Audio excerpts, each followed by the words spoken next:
For presidential daughter Davao City Mayor Inday Sara Duterte, there's no way she will run for president in the 2022 elections with her father, President Duterte, as her running mate.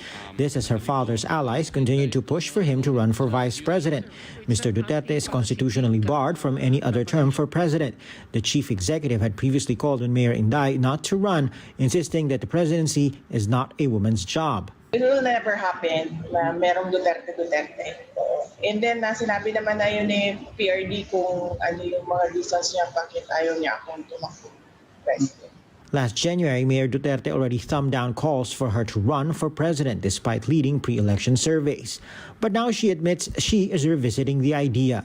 A lot of people are asking me to reconsider my decision not to run for president, and a lot of people are demanding to talk to me about it. Nag-decide na ako ng January. I was asked to extend it until April 30, and then by April 30, I was asked to extend it until July. So July, binigyan ako ng HNP governors until July to decide. In the meantime, the names of defeated 2016 vice presidential candidate, former Senator Bongbong Marcos, and defeated 2010 presidential candidate, former Defense Secretary Gilbert Teodoro, have been floated as possible running mates following their separate trips to Davao City for her birthday. Teodoro is expected back in July for his second COVID-19 shot, as he got his first dose in Davao. There have been newspaper and billboard advertisements showing Mayor Duterte with Senator Sherwin Gatchalian, which hint of a possible tandem.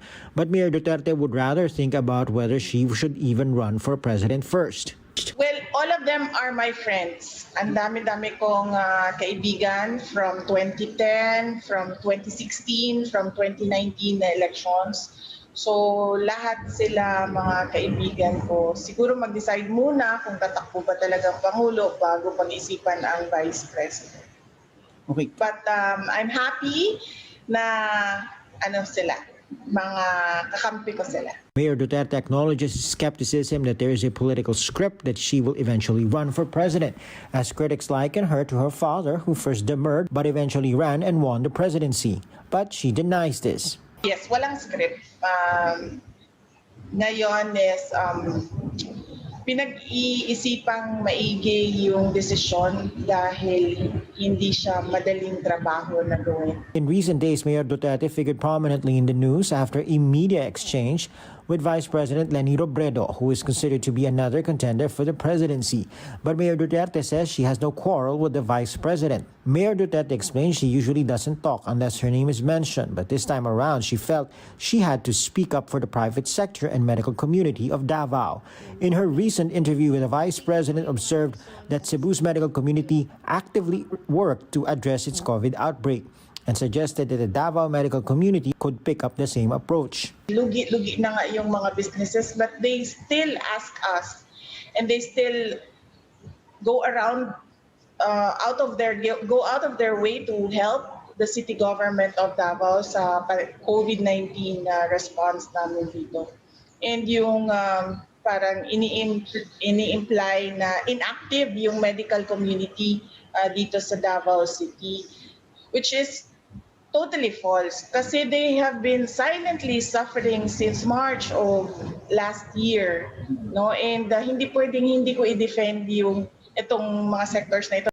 Meantime, Mayor Duterte expressed the readiness of the city government of Davao to cooperate with the International Criminal Court, but only with the permission of the Department of Interior and local government. Yes, if they need anything from the city government of Davao, we are open and willing to help, subject to the permission from the national government. So if the national government tells us, the ILG tells us, oh, Davao City, you open your Davao City government, you open whatever document that they need, you send it to them. So susunod kami kung ano sasabihin ng DILG. RG Cruz, ABS-CBN News.